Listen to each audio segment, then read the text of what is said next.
చాలా మందికి కార్యాలు జరగపోవడానికి కారణం ఏంటంటే ఈ నామాన్ని తేలికగా చూడడం. ఈ నామాన్ని చాలా తేలికగా చూడడం. ఈ నామము అన్ని నామముల్లాగే సాదా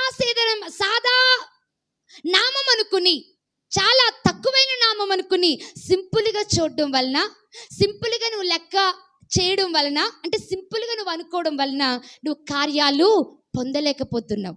కానీ ఈ నామం ఏంటో తెలుసా?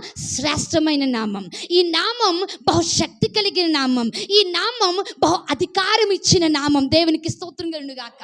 హల్లెలూయా. ఈ నామములో వారు ఏం చేయాల? అక్కడ ఏమన్నా చేశారా వీళ్ళు?